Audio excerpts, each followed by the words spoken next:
Hello, how are you? Karen here, accentuating the positive on the United Public Radio Network and the UFO Paranormal Radio Network on 107.7 and 105.3.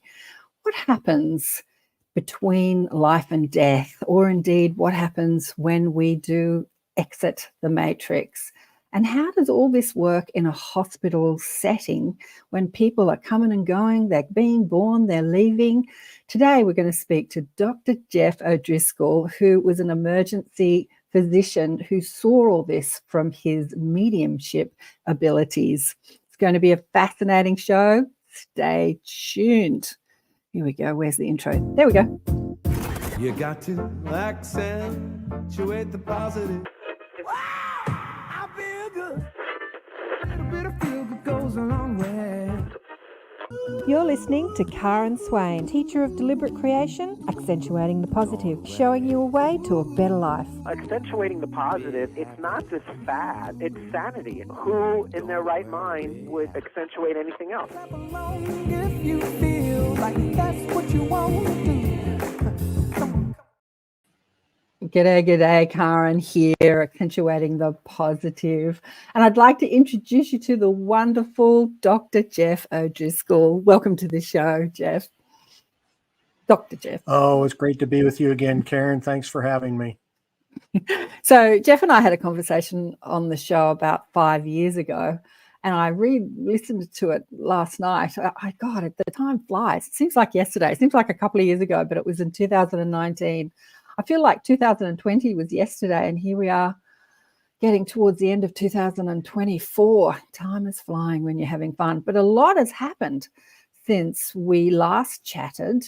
You have a new book out. There's a lot that's been happening, but we're going to chat about that and more today. Let me tell people who don't know who Jeff is a little bit about him by reading his bio. As I said before, Dr. Jeff O'Driscoll, MD, is board certified in internal medicine and is a fellow of the American College of Emergency Physicians with 25 years experience as an emergency physician in the Level 1 Trauma Center. In his professional experience, Dr. Jeff frequently communicated with spirits who hovered between this life and the next. He saw people leave their bodies at the time of death, experiencing many shared death phenomena and other spiritual encounters, including welcoming souls arriving into this sphere of existence. Sometimes he encountered those who hovered between the worlds. Having traversed the tenuous terrain of the near border of mortality, I messed that up totally, didn't I? Jeff now teaches and mentors, helping people understand the lessons learned in our near to the veil experiences. Many of the lessons he learned from his experiences are incorporated in his 6 children's books and a novel, Buried Achilles, and his award-winning novel, Not Yet, where Jeff grabs insights from his 25 years in emergency department and walks readers through a series of near-life experiences that opened the window to the spiritual world. In his latest book, The Zen's Garden, Jeff shares as a fictional novel his journey as an emergency doctor, trying to explain his spiritual experiences, as well as the death of the character's daughter, which mirrored his real life after he finished writing the novel. And you can find more at Jeff's website, which is called jeffodriscoll.com. And I just want to welcome you again to the show. As I say, it's a new audience that's listening today. So let's go back to the beginning and share how this began for you. Yes, that's a good place to start at the beginning. I usually start in the middle, however, and somehow things work out better that way for me. I was in the emergency department, and sometimes, as you mentioned, when people would pass away, I'd actually see their souls leave their bodies, and they'd communicate with me before they left this realm. And I didn't talk about my experiences for 25 years. And then after I stopped seeing patients, one day I just felt a click, if you will, in my soul, and I understood it was okay to talk about things. And so I started to share some of my experiences. And within 6 months, I'd written my book, Not Yet, which is actually a memoir of my own experiences in the emergency department. And people started to ask me, how did this happen? How did this come about for you? And I'd never contemplated that question before, if you can believe it. But I started thinking, and the more I dug into it, the more I realized my experiences started shortly after my 12th birthday, right at the time that my brother died in a farm accident. And I started to get messages, and sometimes they were very clear messages that I understood, and sometimes they were things I felt or just knew. And over time, sometimes I started to see the messenger that was delivering the message, and sometimes it was my brother. And so by the time I got to the emergency department, this was still a beautiful, sacred experience for me, but it felt normal and natural. And so when it happened, when I'd see somebody exit their physical body, it just felt like an incredibly wonderful, beautiful thing that I got to witness. And now I talk about it a little bit more freely than I did when I was a practicing emergency physician. I'm muted. If you had your time over, now that you know what you know, having started to talk about it, do you think you would have talked about it as an emergency physician if you were doing it now? Do you think that doctors that are experiencing what you experienced should talk about it? Or maybe that's the question I'm asking. I'm not sure that doctors should talk about their personal experiences. I didn't speak about it partly because I was concerned about my professional reputation, of course, and partly because it seemed almost too sacred to talk about. And thirdly, I was concerned that if I spoke about it and started speaking about it publicly, that sometime in the middle of the night in the emergency department, when I was the only physician in the building or in the department, and somebody came in the middle of the night and needed my help, what if they recognized me and said, wait a minute, you're that guy that talks to dead people. I don't want you. I don't want you to be my doctor. And so it would have felt like I was being unfair to them. So I don't think necessarily that physicians should talk about their personal experiences, but I think they should be open to the notion that people have such experiences. Yeah. And when it comes to particularly near-death experiences,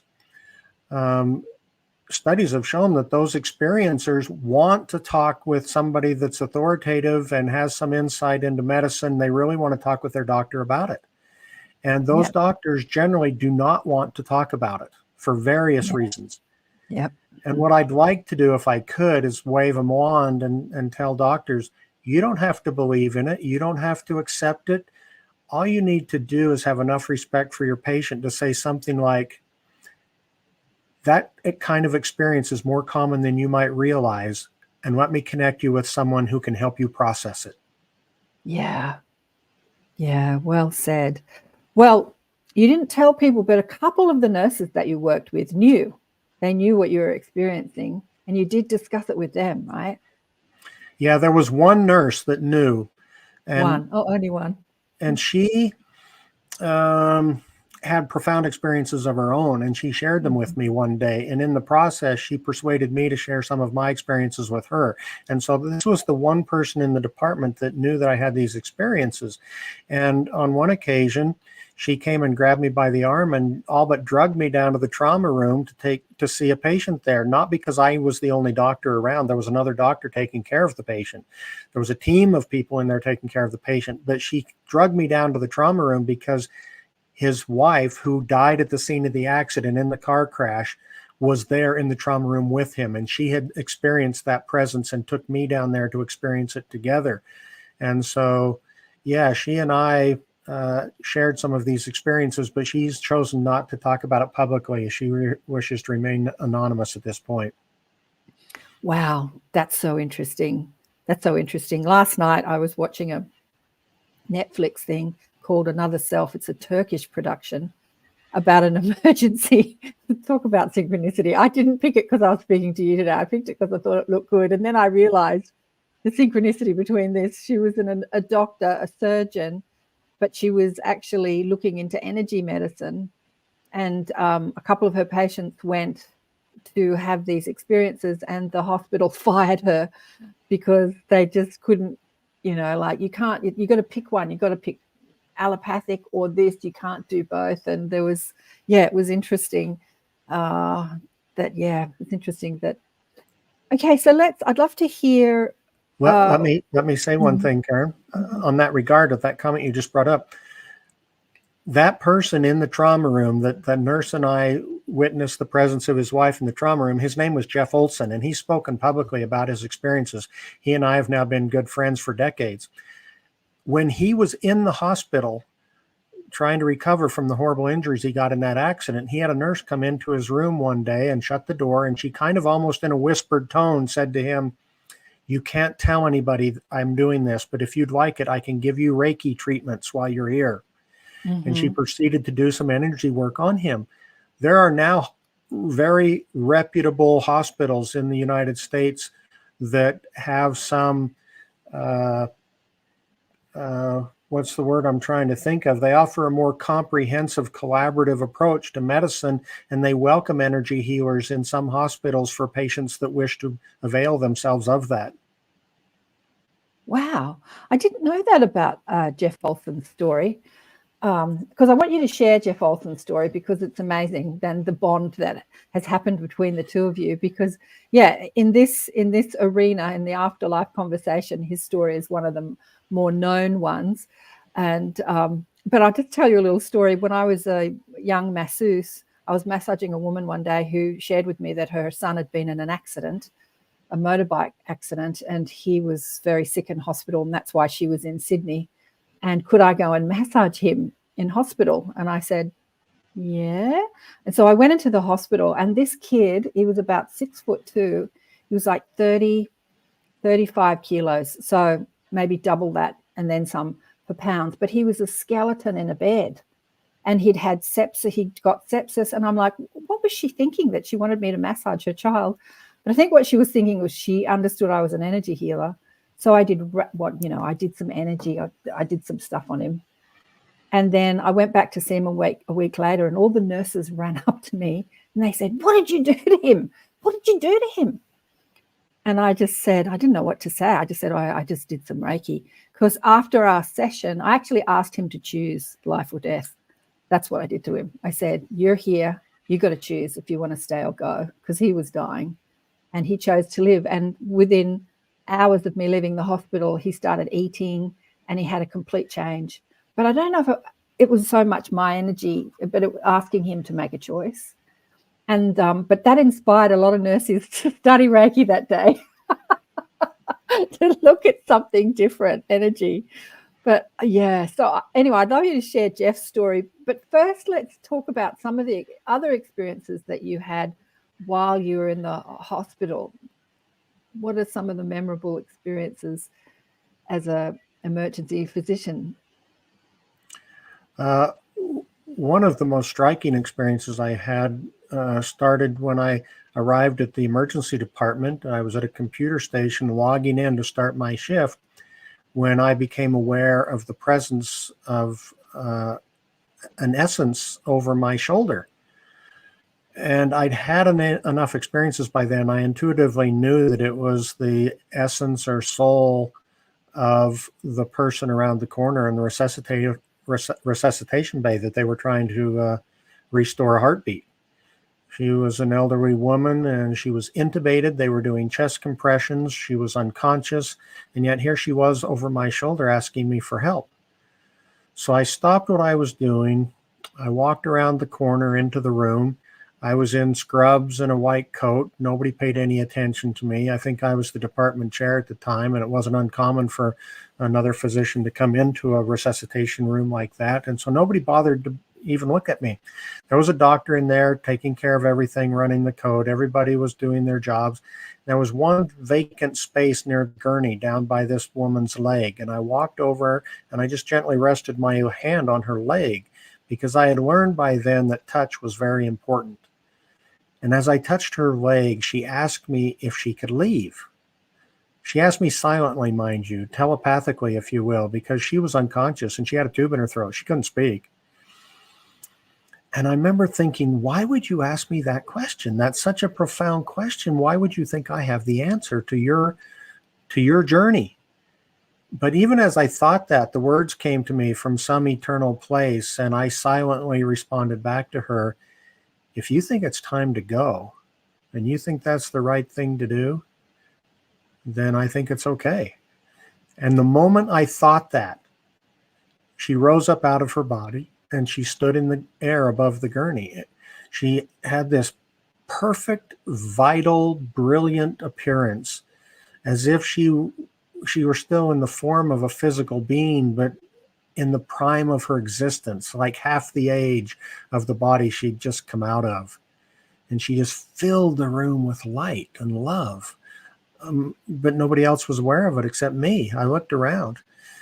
And she thanked me for what I'd done, which to me seemed like nothing. And then she left. I turned around and started to exit the room. And as I'm going out of the room, I heard the physician behind me in military time pronounce her time of death.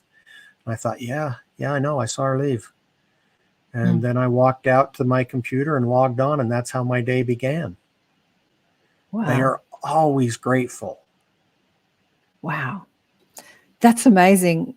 That's amazing that you saw her in the light as soon as she exited the body, because some don't exit the body and take on that light. They kind of can exit the body still hanging on to their belief structure, right? They're still in pain and they can have sort of painful astral experiences before they're, cleansed of, released, washed clean of all the trauma that we carry in our energy bodies. But she seemed to just be immediately, it's really interesting. Yeah, immediately.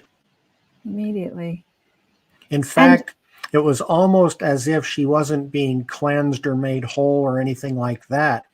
It was more of that she was always cleansed, always whole, and she was just shedding the remnants that lead us to think otherwise. Yeah, beautiful. Absolutely. And it says in your bio too that you saw souls entering life. What did that look like when you saw that? Yeah, I'm trying to remember whether I actually saw souls enter this life or whether I just experienced them, felt, heard. But,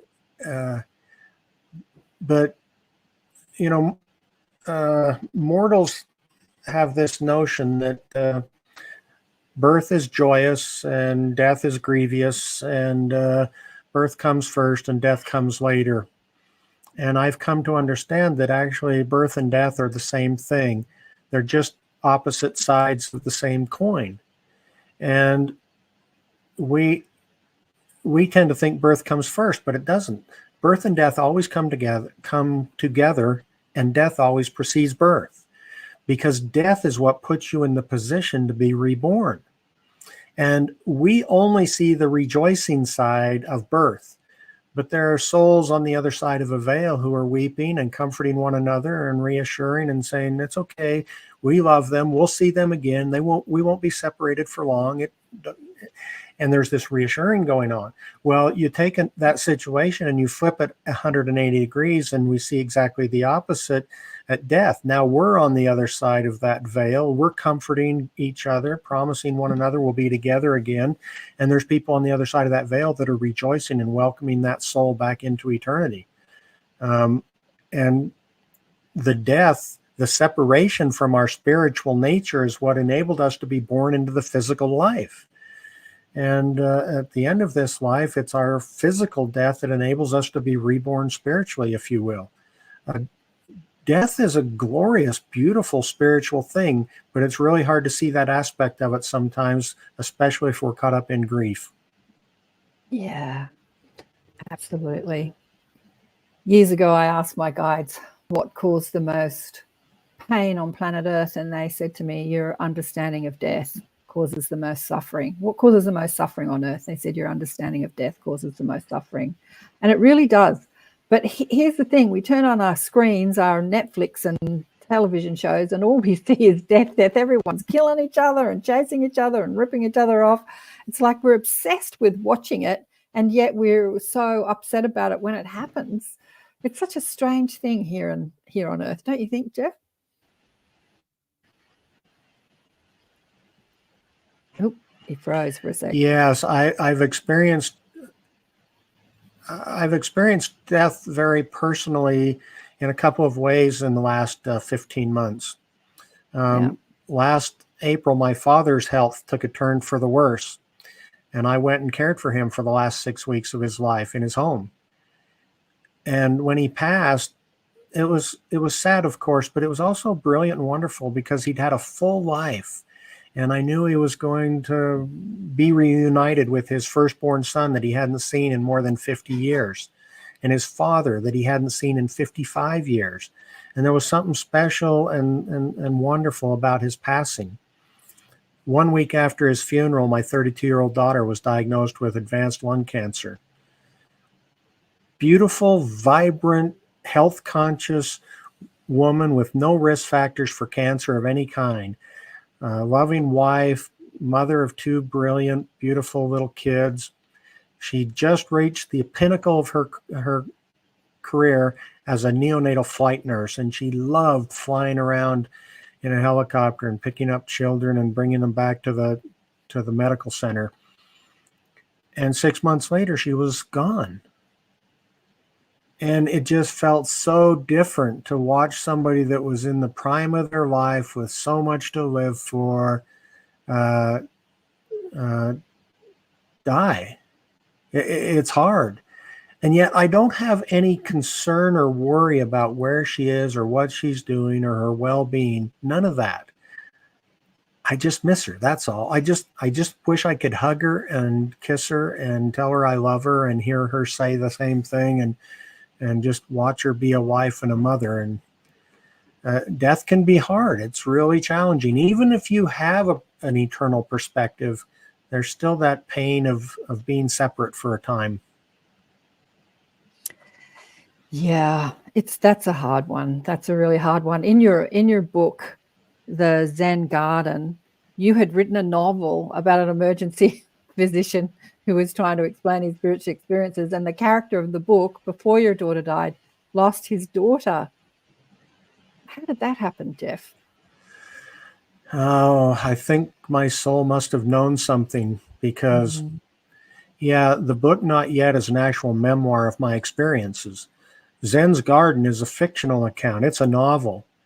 And it was all written and edited before my daughter ever got sick or anybody before a diagnosis. And I remember a few years earlier, because I wrote it over a period of a couple of years, I remember the day I wrote about the main character. His name is Solace Murphy. It's an Irish name. And his daughter's name is Zen. And she'd passed a few years before, and he's sitting there talking to his wife, and he just shakes his head in this deepest, most solemn way, and he goes, "God, I love that kid." And I remember I was so moved when I wrote that line in the book, I just wept. And I remember thinking, why does that feel so visceral? Why is it so personal? And about, 3 months after my daughter's diagnosis, I remembered the book that was just sitting on my computer. And I remembered that line, and my jaw just dropped open. I couldn't believe it. And so after my daughter died, I was reading in the book. I thought, well, maybe I should publish this after all. I had a working title on it, but I didn't know what I wasn't comfortable. I needed a new title.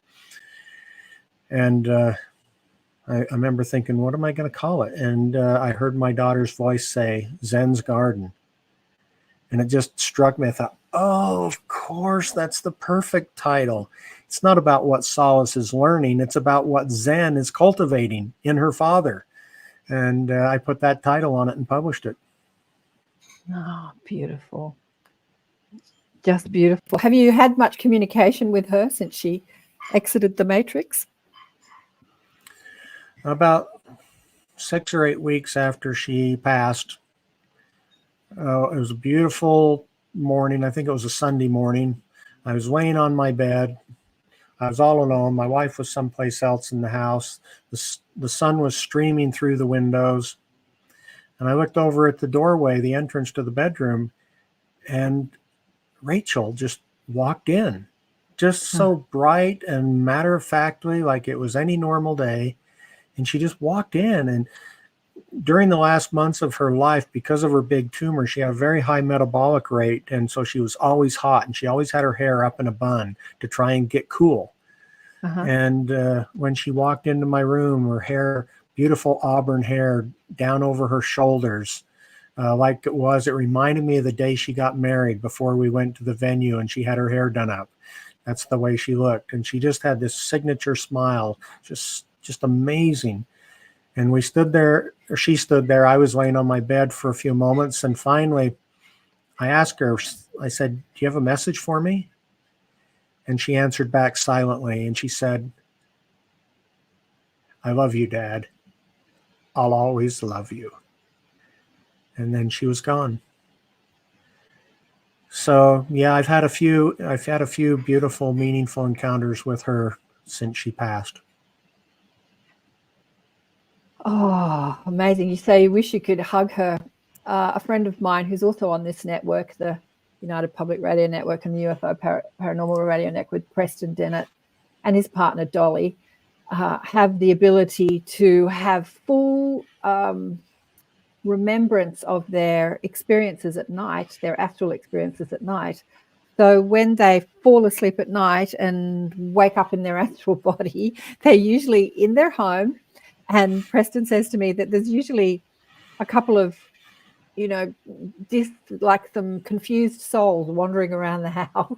And he says, do you want me to take you where you need to be? And he takes them over to the other side. But what's so amazing about his experience is that he says that he goes to a place, a house or a garden, where he's with not only his dead relatives, I think he came from a family of 8, and a couple of his brothers and sisters have died, but he's with the souls of his alive relatives as well, and hanging out in the astral form, hugging them and kissing them and doing things, whatever you want to do, like what we do on Earth.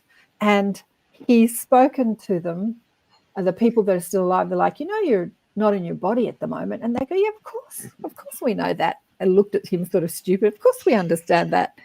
And he said, well, you remember in the morning that we've been together in this form? And they're like, no, I can't remember. I don't know how to remember. And I just love that, because we have that experience of being with our loved ones every night, but then we wake up again and we completely forget. And he has this full memory. So it's frustrating for him, because he wakes up in the morning and he's had these great conversations with his family and friends in spirit, but they have no recollection of it. Yeah, So I think we are together. Mm-hmm. I've never been a big one for signs.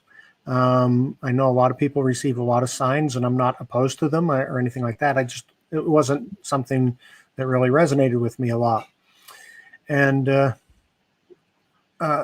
just a day before my daughter passed, I was with her and her husband, and he leaned down and whispered something I couldn't hear in her ear.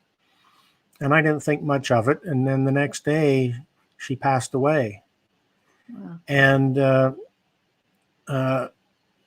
he was on his way to our house when she passed. He had left the house with the kids to go to their house to do some things and get some things, take a shower. And when he came back into the house, he told me about this amazing rainbow that he had seen while he was driving back to the house. And he said it was centered right over your house. And I said, I didn't even know it was raining. And he said, it's not. And my younger daughter, who's 2 years younger than Rachel, that night was kind of lamenting that Todd wasn't there when Rachel passed and feeling kind of bad about it. And she heard a voice say, if he'd been there, he wouldn't have seen my rainbow. And so what he'd whispered in her ear, he later told me, was he had asked her when she passed to send him a sign that she was okay. And he interpreted that rainbow as that sign. And then there was just this series of rainbows, one after another, that I just couldn't ignore. And the thing is, I live in the desert. There's not much rain and there's not many rainbows. And she showed me all these other rainbows that didn't have to do with rain. One of them was this, I went to get a drink of water and I reached for my glass in the cupboard. There was a rainbow. The window refracted the sunlight into a rainbow right across the cupboard door. Things like that over and over again. So like I said, I was getting ready to publish my book, Zen's Garden. And when I read, there's a chapter in there, she's been gone for a few years and he's never gone into her bedroom after she passed. He couldn't stand it. And one day he goes into her bedroom and he sits down in the middle of the floor, and he feels her presence, which is distinctly unusual for him because he's not a spirit sort of guy. Mm-hmm. When he feels her presence, he looks over at the far wall of the bedroom, and the beveled glass in her windows had cast all these rainbows across the far wall of the bedroom. And when I read it, I couldn't believe it. I just wept. I'd completely forgotten about that chapter of the book. Wow. And I heard my daughter say, "Dad, you wrote your own sign. I'm just honoring it." Wow. I'd written that a couple of years before she died. I know, it's incredible, isn't it? You're tapped in, you're turned on, tuned in, tapped into you got it going on, Dr. Jeff. You always have. But little did you know that you were writing your own future. My best friend died when she was 36. She took her own life. And I had amazing experiences with her in the afterlife. And I was having those hugs. You said, I want to hug her. And I remember I would, again, like Preston, I'd go to sleep at night and wake up in my astral body. She'd be sitting on the end of the bed waiting for me to awaken into the other side, so to speak. And I would hug her and say, God, I can feel you like I can feel a physical body, because I knew we weren't in physical bodies. And I could feel it like a physical body. And I was kind of confused, like, how come I can feel the sort of physicality of your body? It's really interesting. But I went with her husband and 2 young boys. She had 2 young boys at the time, up to their country house to plant roses. And the same thing happened. In this perfectly blue sky with not a cloud in the sky, there was this section of a rainbow, not the whole rainbow, just a section. And I was pointing up in the sky and saying to her husband, who was not a believer in any of this, look, there's a sign from Kate. And, it's impossible to have a rainbow in a completely clear blue sky with no rain and no clouds. And he was confused. He was scratching his head going, how does that happen? I don't think he believed. How does that happen? Yeah, how does that happen? I don't think he believed me that it was a sign from Kate. But I had communication with her, so I didn't need the sign, but they did. The boys did. Like her husband and her boys needed the sign. Yeah. And I want to remind people that you're listening to Accentuate the Positive, Awakening Consciousness of Karen Swain on the United Public Radio Network and the UFO Paranormal Radio Network on 107.7 and 105.3 FM, streaming across the syndicated radio networks. I'm loving this. The numbers are going up every week. It's so great that you're all tuning in. I want to give a big shout out to everyone that's tuning in. Kristen has tuned in. We've got a mutual friend who's online. Hello, my friends, she says. We've got lots of gorgeous people online, and soul damn funky. What did you say? Evening, morning, everyone. Just woke up, so popped on this. So you must be in Australia if you've just woken up, because it's morning here in Australia. And maybe you had a rough night. Maybe. It's evening in the States. And I guess today is retired emergency physician, Dr. Jeff O'Driscoll, sharing his amazing experiences. I was just saying to Jeff, I want to get him down under. 5 years ago, we spoke about you coming down under, and I want to make that happen next year for Afterlife convention. Can you put up a picture that people can see that I just emailed you? I can give it my best shot, but I'm going to get you. I was just getting on my computer today to get to hook up with you for this broadcast, and a memory came up in my computer, and you won't believe the picture that came up from a memory today. I don't know whether you'll be able to show it or not, but it's this incredible rainbow, and it's this really ethereal rainbow up in the clouds. It's not an arced rainbow. It's kind of like this mist, and you can see all the different colors of the rainbow just up in the sky. It's really an unusual picture. Maybe you can't show it. That's okay. Oh, well, I've shut my email, but I'm going to open it. I'm going to open it now. And I'd love you to share your experiences with Jeff Olson, because for many years he was sharing his experiences of his near-death experience after he was in a car accident. And he always talked about the doctor, and he didn't reveal your name for the longest time either. Was that because you were still working as a doctor at the time? He was sharing them? Yeah. I wasn't ready to come out of the spiritual closet, if you will. And he respected that. So he didn't disclose my name in his book, and he didn't disclose my name when he spoke. And it wasn't until after I stopped seeing patients that I started to speak publicly about it. And he always respected that. But now he's shared publicly and I've shared publicly. So now we actually travel and speak a lot together. Yeah. And just share his story with people that don't know his story. Jeff Olson was, I think, 32 at the time. He might have been a couple of years older. He'd been married for 10 years. He had a 7-year-old son and a 14-month-old son.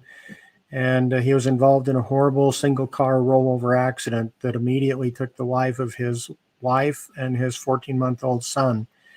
His 7-year-old son was minimally injured, and Jeff Olson was injured very severely, ended up having an amputation of one leg and just a lot of chest and abdominal injuries, but notably not a serious head injury.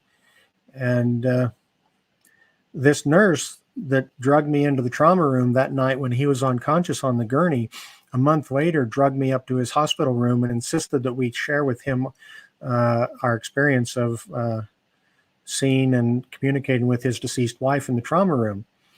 And when we shared that with Jeff Olson, he got emotional and felt validated enough that he shared with us the fact that at the scene of the accident, before any medical help had even arrived to extricate his body from the car, he had left his body and risen up in this inexplicable, brilliant light above the scene of the accident, where his wife Tamara met him and said, "You have to go back and raise our other son." And he re-entered his body in a very unpleasant, painful process of re-entering his body. And he and I have been dear friends now for 37 years since that night we met. We'd never met before the accident. It's an incredible story, Jeff's story. I think that, yeah, as you said, when he had the accident, his wife perished or died in the accident or left her body, whatever we want to say. And he had a conversation with her above the scene, right above the scene. Do you want to share some of the things that she said to him? Well, the one thing she said is that you have to go back and raise our other son. His experience was much more involved than that. In fact, he at one point came into the presence of a divine being. He felt the presence of the divine, and he was given this privilege of holding his deceased son, Griffin.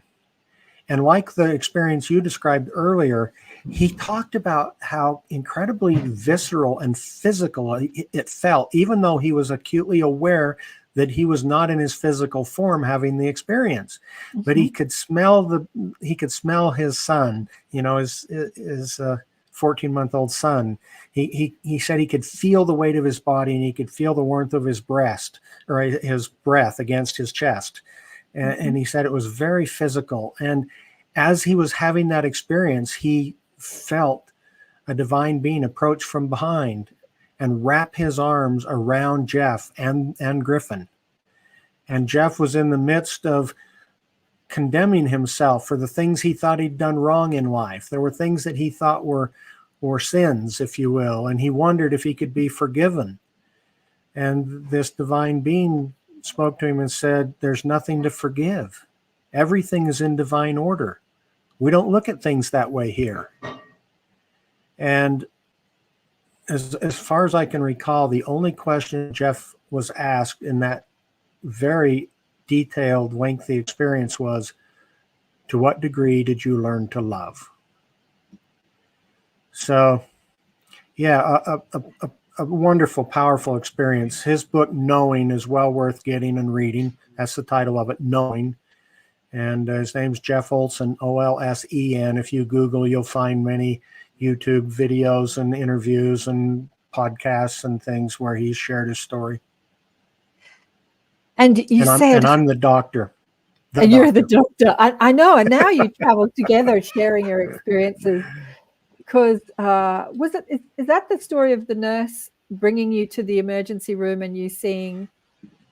No, that was another story. But what was the story with Jeff? You saw him out of his body, did you? During?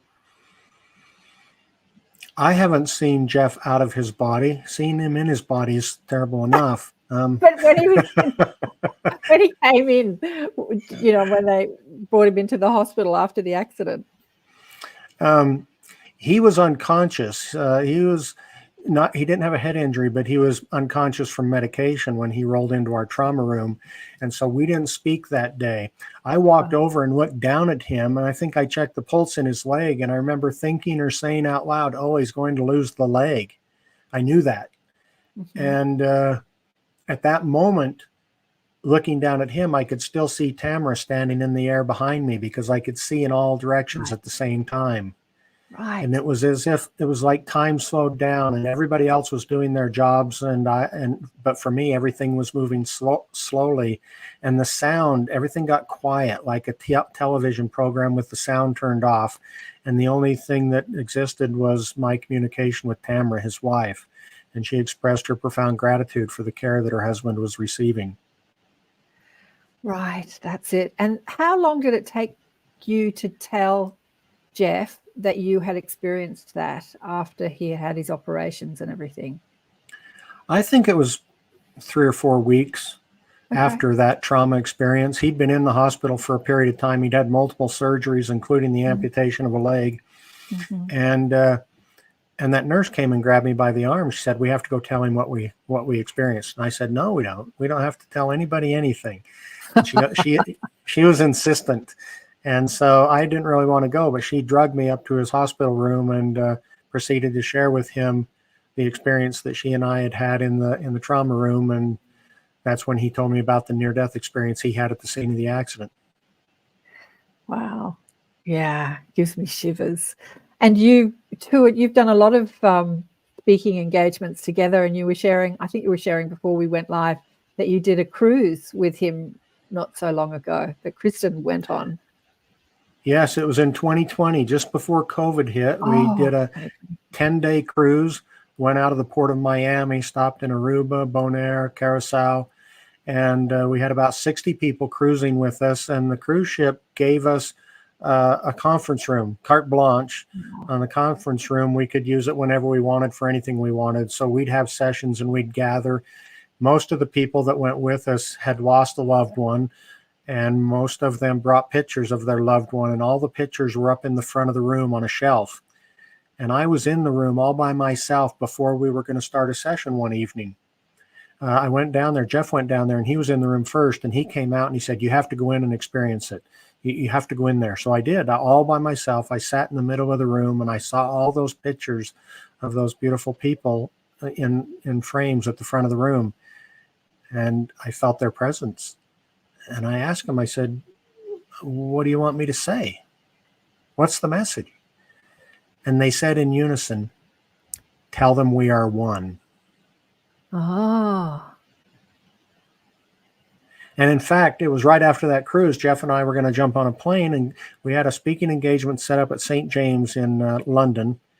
And then we were hopping over to Ireland. We had a gig set up there to speak, and we were going to do ceremony at an ancient stone circle in Ireland. We were going to be there for the spring equinox, and then COVID hit, and it totally shut down international travel.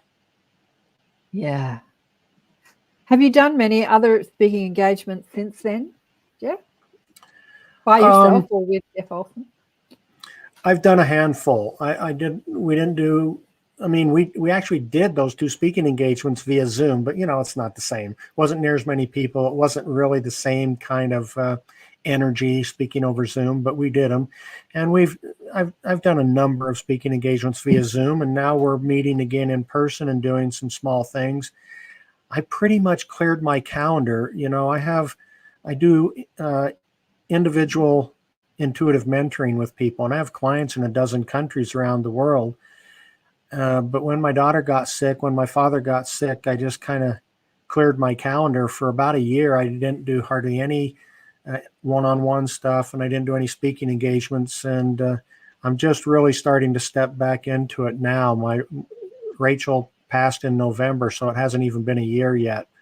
So I'm pretty selective. You're lucky you got me today. I'm so blessed. I am lucky. I'm very lucky. Well, I just loved our conversation 5 years ago. It had such an impact. Your story is amazing because it traverses that world of science and spirituality, which I think, tell them we are one, the message, tell them we are one. I think that's what as humans, we're trying to sort it all out. This whole conversation of spirituality, and people are trying to prove it through quantum science. It's like we're trying to sort the whole thing out. The existence that spirits are real and ETs are real, and it's all up for review during this time of great transition that we're in on planet Earth. And I think that many people transition like your daughter, young and beautiful and vibrant, like Corey, who we spoke to on the show the other day, who was shot in the Trump rally. And we also spoke to a beautiful young spiritual teacher talking about spirituality in a very scientific way through consciousness. She was killed tragically about, I don't know how many years ago, maybe 5 years ago, maybe longer, when she called 911 because she heard a ruckus in her. It happened in the States. She was an Australian. It happened in the States, Justine.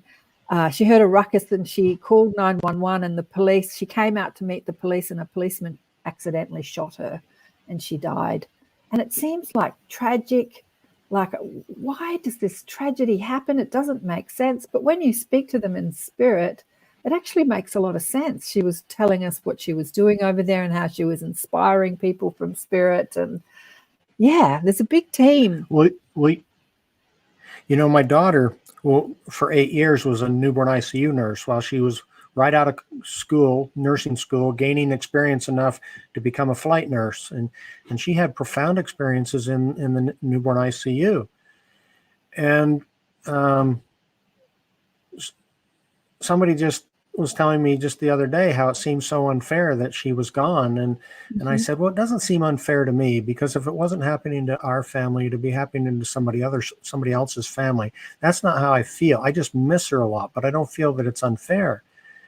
But she said early on, right after her diagnosis, she had had so many profound experiences. She said, if I could go back and change things, I wouldn't. She had a sense of that everything was in order the way it was supposed to be, even in the midst of her getting sicker. And since her passing, I've had a handful of people, including some mothers of the babies that she took care of in the NICU, that have communicated to me about the profound work she does and is still doing, and how maybe she is still spending time in the NICU helping nurses and family and patients navigate the difficult challenges of that experience. Wow. Well, you say maybe. Have you not reached out to a medium to speak with her more directly? No, I haven't. I usually figure if I can talk to her, I'll just talk to her myself. I haven't engaged a medium. I'm not against it. I'm not opposed to it. I may get engaged with some mediums next month. I'm speaking at the Helping Parents Heal conference down in Phoenix area, Scottsdale, Arizona area next month. And some of my good friends that are mediums will be there. Suzanne Giesman will be there, and Kat Bailey, she's in London, and a few other people. Maybe some of them have already given me messages actually about my daughter. And so good people. Yeah, well, what you just said, maybe she's still working, helping in the baby ward. What do you call it? What did you call it? I don't know the technical term. Yeah, the newborn ICU. A couple people said that to me. And one time when they said that to me, it kind of resonated, and I felt like I could almost see her walking the halls in the hospital, assisting families and patients and caregivers to care for these tiny little babies that she loves so much. Yeah, it's amazing how much help we get from what we call the other side, or from spirit, or from souls. But a question I love to ask people who are dead is like, what are you doing over there? What's your job now that you're not in your physical body and you're working out the trauma of being physical, working on our, negative emotions and all that sort of stuff. And yeah, often they're doing that. They're helping. Yeah. What do you do when you don't have traumas to work out? You reach out to help other people, right? I guess that's a lesson that we can learn on Earth. When we overcome our own traumas, then what do we do with our life? She told me one day that when she had a really, really sick baby, and a lot of people think that every NICU baby is really, really sick, but there's a gradation of how sick really sick is when you work in that arena. And she said when she had really sick baby and she was concerned about them, didn't know whether they were going to make it, she would sit down with the parents and she would say, I want you to know I love your child and I'm going to take good care of them. Can you imagine how much that meant to those parents? Yeah. And so maybe she is continuing to spread that love and strengthen and encourage and give insights to people that they may not even recognize where they're coming from, the insights. Yeah, absolutely. Oh, it's so cool. Lots of beautiful messages here for you, Jeff. Shirley Wellwood says, such a moving experience. So grateful for this share. Thank you. Jeff and Karen and Sarah Jane and lots of people, Pat, and there's lots of people online loving this experience. And wow, where do we go from here? We could talk about your daughter all day, but I'd love to know what the experiences are when you come together in gatherings like that. You said that you walked into the room where everyone had pictures of their loved ones who had passed. What are the experience of bringing people together? Is it a sad experience of people grieving, or is the grief being alleviated by sharing these stories in a physical group, like the boat trip that you went on, the cruise? And yeah, the grief is real, but the grief is swallowed up in the rejoicing of knowing that the loved ones are well and that they're happy and that they're communicating with one another and with us. And one of the things that really helped me that I try to convey to people is the importance of miracles and gratitude. I was with my daughter all night in the hospital, and got her admitted to the hospital. And I came home, took a shower that morning just after she'd been given the diagnosis. And I was about to go back to the hospital. And my wife stopped me and said, how much time do we have? And I said, well, maybe between 1 year and 5 years, depending on a response to therapy. And my wife threw her arms around me and she wept and she said, really, we have that long? Because she was prepared for Rachel to be gone in days or weeks. And we just had this profound sense of gratitude for the 32 years we'd had, and the gratitude for the next 6 months that we were able to live and love and make memories and prepare, and the gratitude for modern medicine, and the gratitude for that she wasn't suffering. And you can take every rotten, terrible situation and you can turn it around and you can find gratitude if you make an effort to do so. And the night before Rachel's funeral, I had some notes I was going to offer when I spoke at her life celebration. She came to me that night and she said, no, Dad, speak about miracles and gratitude. Gratitude is the key to finding comfort and solace and meaning in our grief. Grief is a direct reflection of love. The depth of our grief is directly related to the depth and the power of the love we experience. And so even in our grief, we can be grateful for the love that enables us to feel such longing and sadness at somebody's passing. yeah. Sarah Jane says here, my husband passed away when I was pregnant with my daughter, and I just had a feeling it was just meant to be. Yeah, we've Yeah. had that feeling too. We've had that comfort.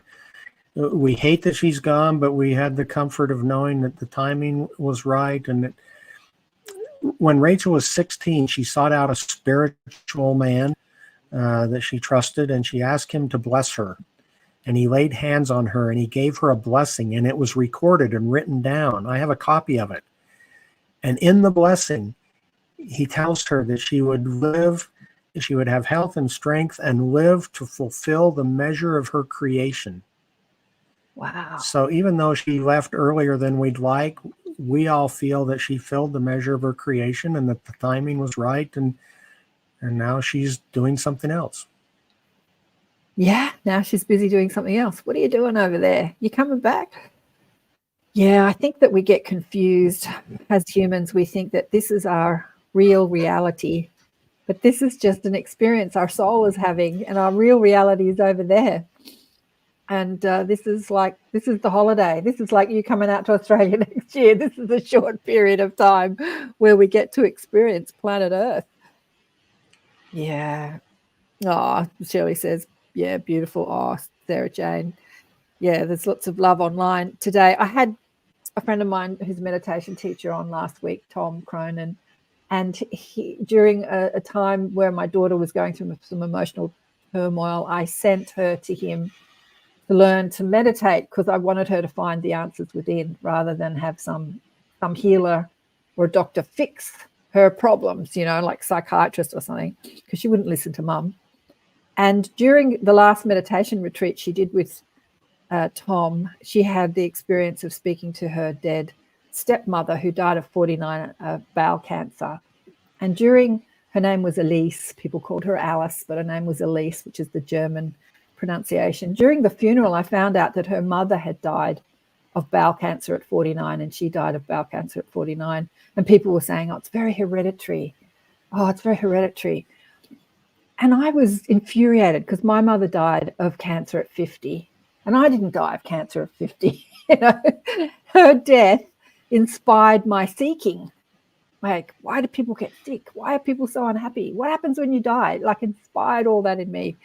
And it was a blessing, really, rather than a curse. But I was sort of infuriated that she died at, the same time her mother died.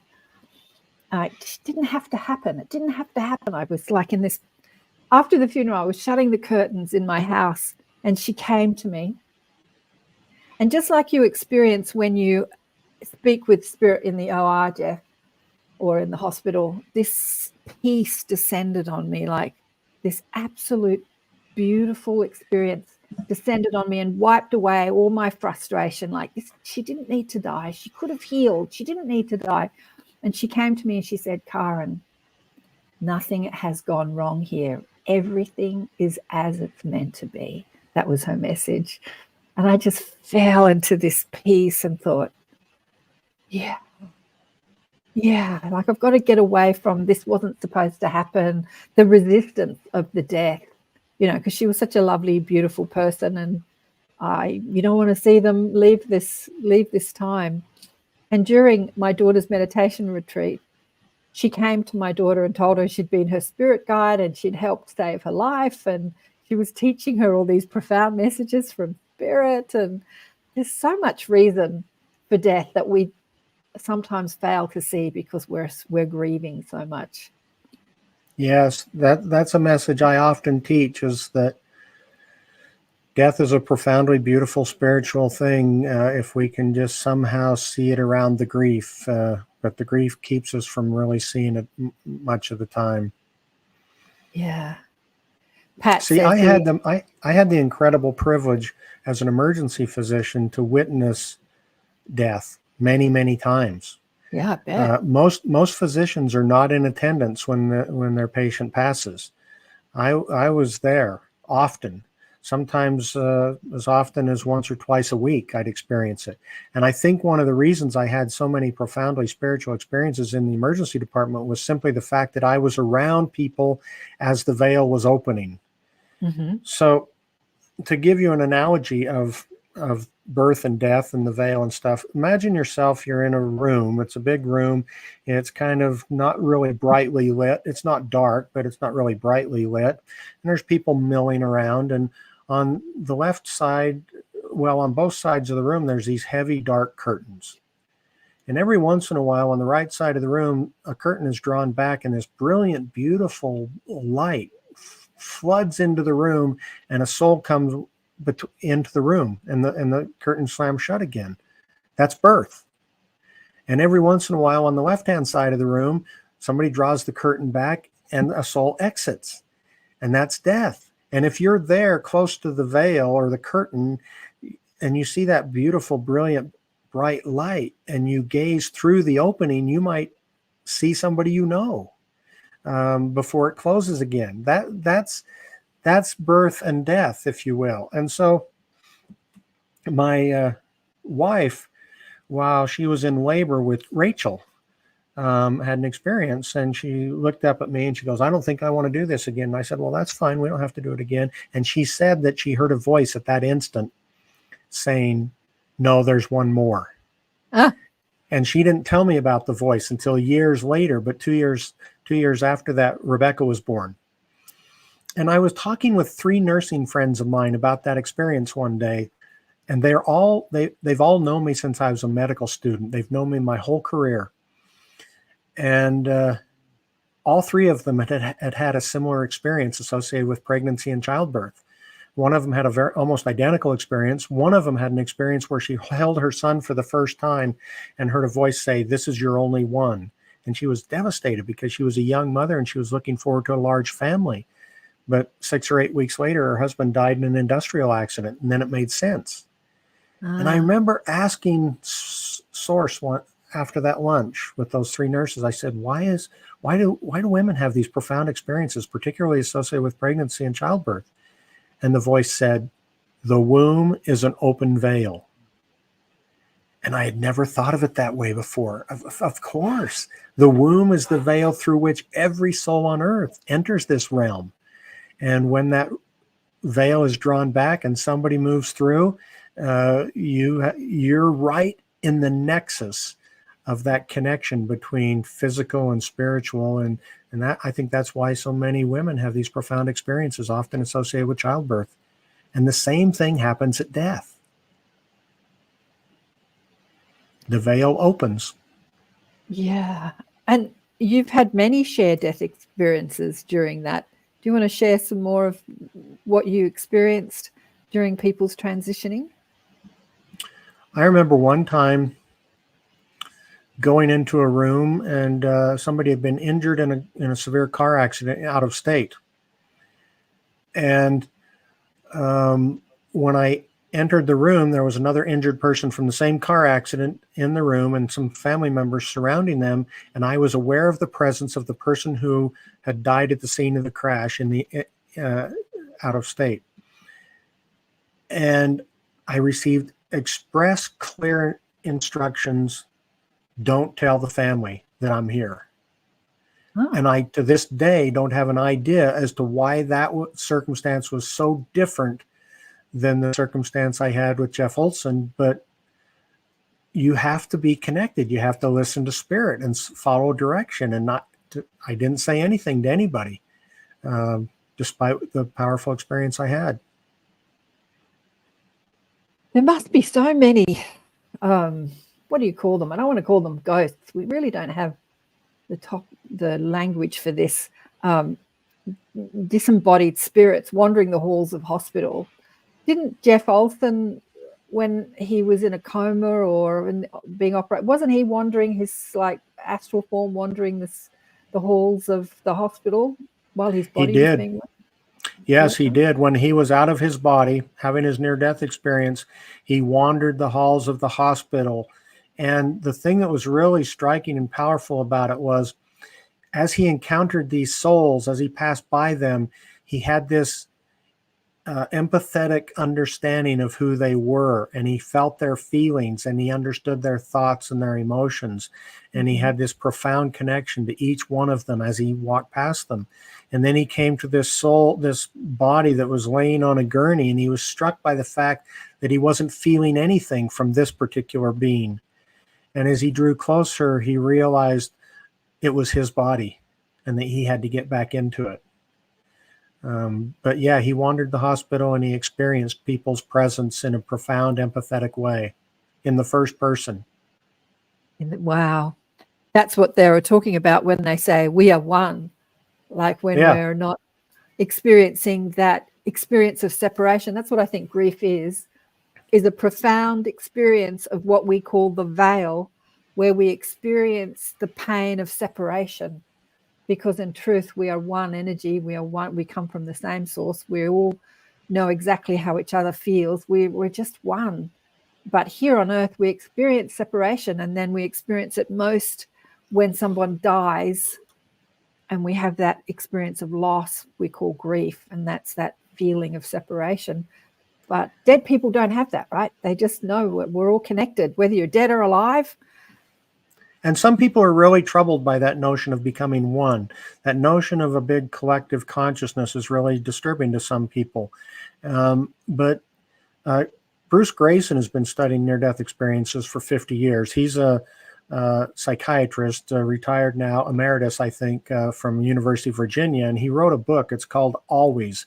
It's really well written, great book about his 50 years of research. And in there, he shares a near-death experience of one person who said that during her near-death experience, she experienced oneness with this huge collective, this infinite collective consciousness. Yep. But at the same time, she was intimately aware of her own individuality. Yep. She did not give up one for the other.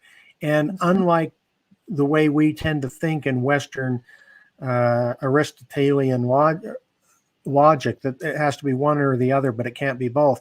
No, she experienced both simultaneously, and it was her choice whether she experienced individuality or collective consciousness.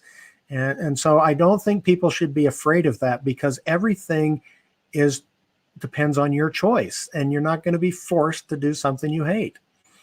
Yeah. Yeah, that's beautiful. Moby says here, such a beautiful conversation. Thank you so much. I love Jeff's story about Zen's garden. Would love to hear more about his writing and inspirational process if there's time. I think you were channeling it, weren't you? Sounds like you were channeling it. Sometimes it feels that way. And by the way, people in the U.S. can get my book at my website if they want, but people internationally and in the U.S. can just get it on Amazon. It's available on Amazon internationally. But I had one experience writing that was really, really surreal. Stephen King said that there's two ways to write. You can outline everything, or you can develop your characters and know your characters so well that you can throw them into a situation and see what happens. And I had that experience writing my first novel. It's called Who Buried Achilles. And it's about this kid that grows up in this horribly abusive home with an alcoholic father, and he hates his father. He hates the world. He literally wants to end his father's life. And after many years of never seeing his father, he goes to this little train platform in Bayeux, France, where he knows he'll find his father at noon, because that's where he always went at noon when he was drunk. And he shows up on this little train platform. Sure enough, there's his drunk dad laid out on a bench. And he is literally about to kill his father when his father asks him a question, and then he asks him another question. And they start having this conversation. And they start saying things that had never occurred to me. And I'm writing this as a screenplay initially. Before I wrote it as a novel, it was a feature-length film, screenplay. And when you're writing in that software, you type what some character says, and when you hit return, it automatically formats the next character, and you start writing what they say. So I was writing in that software, transcribing their conversation, and I'm going, no way, I can't believe this. And at the end of the scene, I sat back in my chair and I go, that is so much better than anything I could have thought of. And I had to go back and rewrite big chunks of the book to change the storyline based on this conversation they had that had never occurred to me before I was writing it. Wow. It was so Beautiful. surreal. That's fantastic. Well, you seem to be able to tap into many experiences that are outside the logical thinking. I think that all creative pursuits allows us to be inspired in spirit. But that experience that you have when you said that you're seeing spirit or communicating with spirit, and you can see 360 degrees. What is that feeling like? Because you're not out of your body, you're in your body, but you're having what people have sort of talked about in their near-death experiences, like you've got a 360-degree view. What's that like? Right. As a physician, sight consists of electromagnetic waves that go through the cornea and the lens and get focused on the retina, where they get converted to electrical signals which travel down the optic nerve, crossing over to the opposite side of the brain to the occipital cortex, which generates an image. And that's how we generally think of sight from a medical, physiological, anatomical view. When I see spirits or souls, it's as if all of those physiologic steps are bypassed and I just get the pure, unadulterated image. It's as if our physical brain is not the creator of consciousness. It is instead a filter that allows consciousness to exist within this physical form without being overwhelmed and constantly distracted. You have to filter out some of the stimuli that enables you to function in a physical form. Bruce Grayson told me one day, it's like looking at a wall of 100 televisions and trying to watch 100 programs at once. You have to filter it down to something that's manageable, that you can do. And in some ways, that's what the brain does for consciousness, is it allows us to filter down things to where we can manage it in the physical realm. And in the physical realm, I guess we couldn't manage hearing all frequencies of sound and seeing all frequencies of electromagnetic light and seeing in all directions at the same time. We can do it all as a human.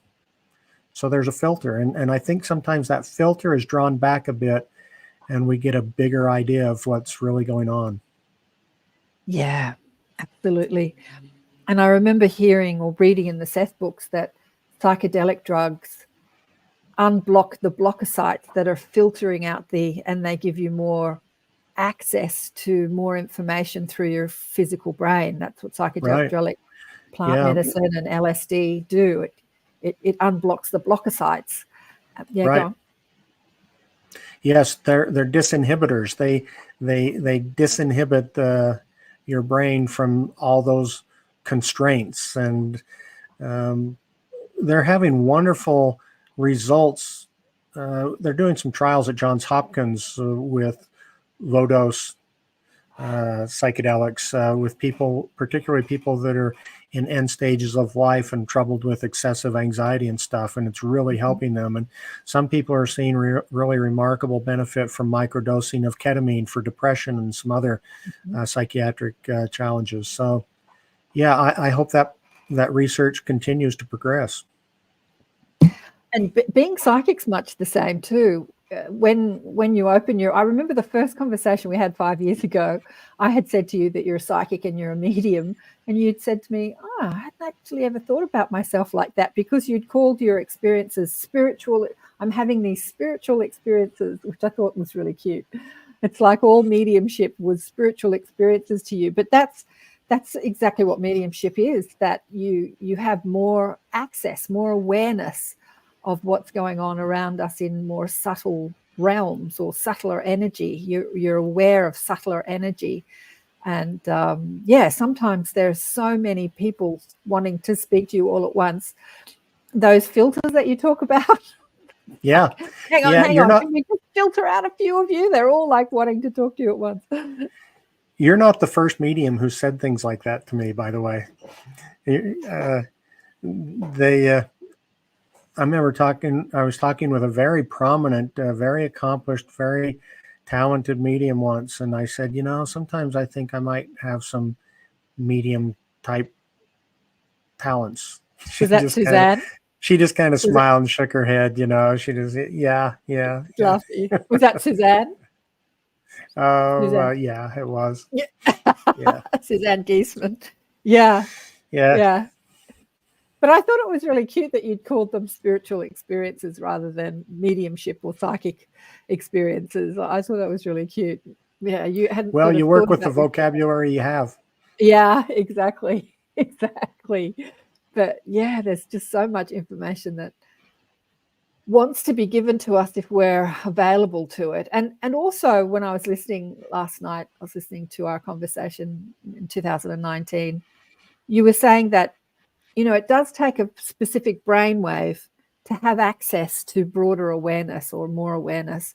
And when you're in the operating, when you're the physician doing the operation and you're in that thinking mind, and you don't have the same access as when you were like just observing from, another physician working on it, like you're more relaxed and you're not having to sort of do something or get anything done.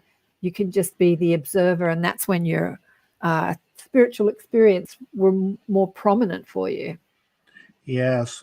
My most profound experiences in the ER were usually when another physician was in charge and I didn't have any responsibility for the patient.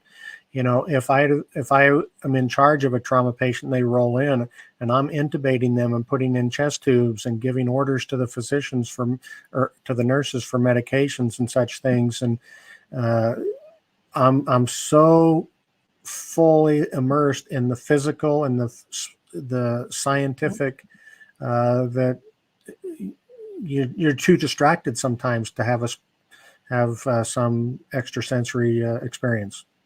Yeah, exactly.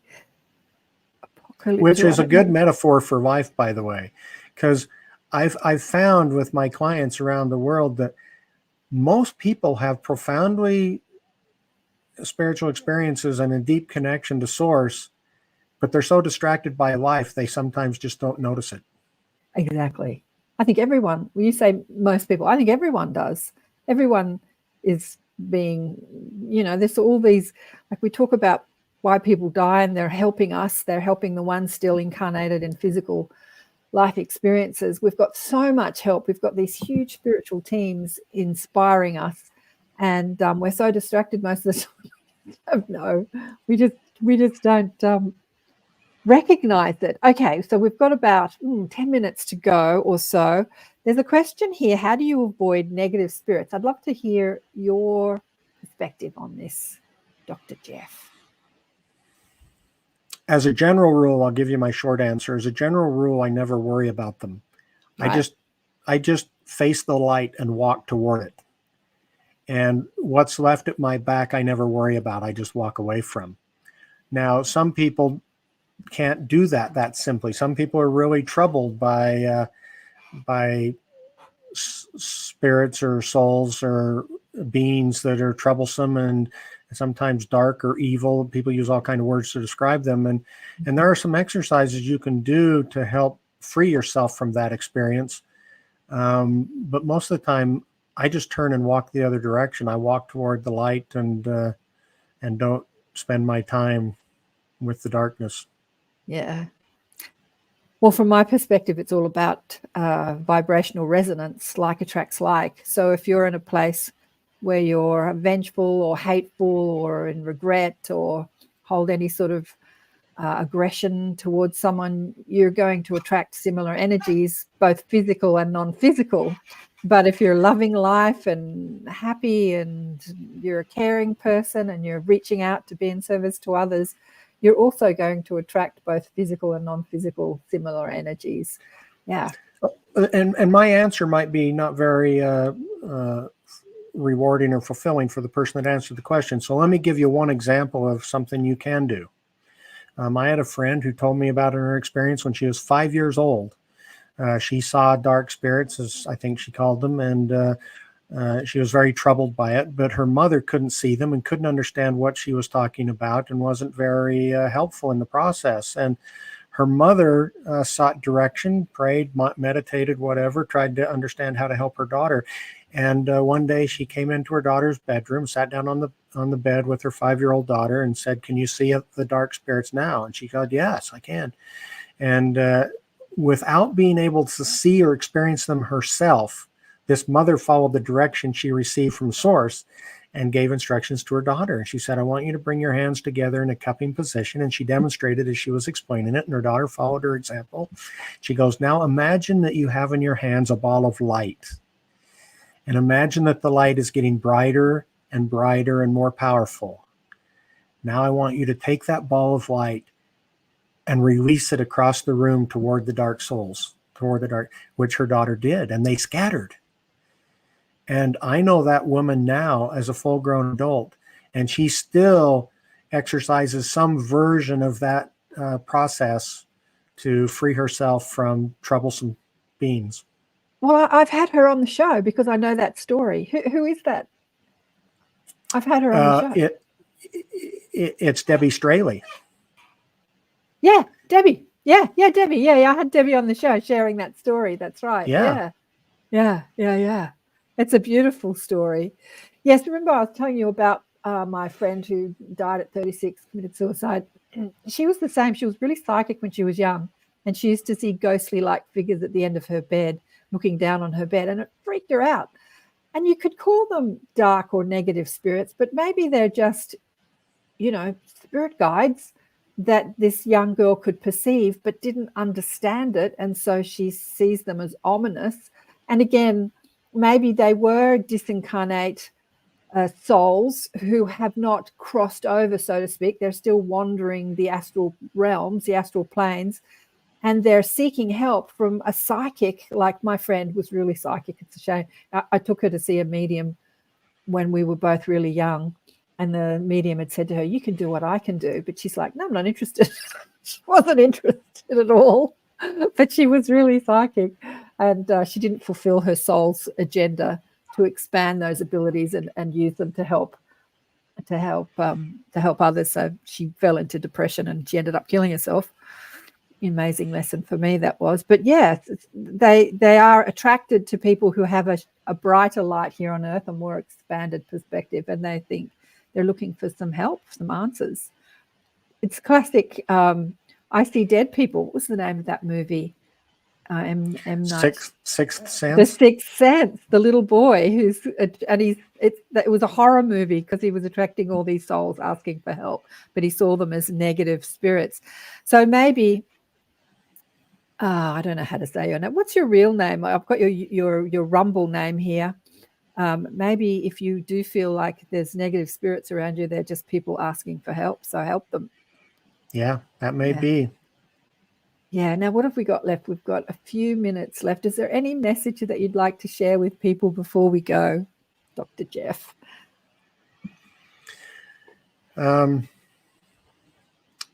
In the ER one day, I walked in to see a patient. It was in the winter time, and he was a homeless gentleman.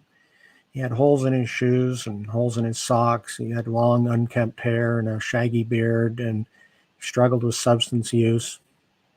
And he sat there quietly on the gurney. We didn't speak much because there wasn't much to say. We both knew what needed to be done. I filled a wash basin full of warm water and squirted some soap in it, and I sat down at the foot of the gurney. I took off his shoes. I pulled off the last threads of his socks, and his feet were in rough shape because he'd been walking around in cold, wet weather for a long time. And I proceeded to wash his feet. And something miraculous happened. Everything that was temporal or physical or mortal was drawn aside, and I saw who he was. I saw his soul. And I was in the presence of God. I went into the room thinking I was ministering to him, and I realized that he was there teaching me. He was teaching me who I was. He was teaching me who everyone was. He was the antithesis of everything the world defines as success and yet he was divine. And I viewed every soul since that day differently, because I finally realized that whether you're sitting in the pews at church or in the gutter, the person next to you is God. That's who we all are. And when we understand that, we can treat each other better. And we can have more confidence in the path that we walk. We can have more empathy for the souls that are in pain. Pain is the common denominator in humanity, but empathy is what makes us one. And I think that's what we're here to learn, is love and empathy. Oh, that's such a beautiful message. Pain is the common denominator through humanity, but empathy makes us one. That was so beautiful. Thank you so much for coming back on the show, Jeff, Dr. Thank Jeff you. O'Driscoll. It's always a pleasure to speak with you. And I want to remind people that I've started a second show with myself and medium Sandra Marie, a medium that I have been coaching, is going to come on. I'm doing them live, not on the network. We might put it on the network, see how we go, answering your questions from spirit. There's been a big crowd here today.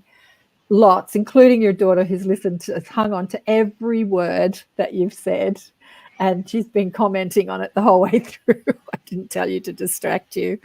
Moby says, thank you so much. But yeah, there's been you carry a big crowd with you in spirit wherever you go, Jeff. Wherever you go, you've got a big mob helping to inspire you and watching what you're doing and cheering you on, and grateful for the work and the messages that you put out into the world. And I'm truly grateful as well. Thank you so much. It's an honor to be with you. Yeah, it's just beautiful. So for people that want a couple of messages from Spirit, Sandy and I are doing this on a Thursday evening in the States, which is a Friday morning in Australia. I threw her into the hot seat last week, and we had about 5 or 6 people asking for messages from Spirit. Because like you, well, I shouldn't say like you, but she has been a medium for about 15 years, but she's in the Bible Belt. And so she was totally in the closet with it, like just didn't want to tell people what she does.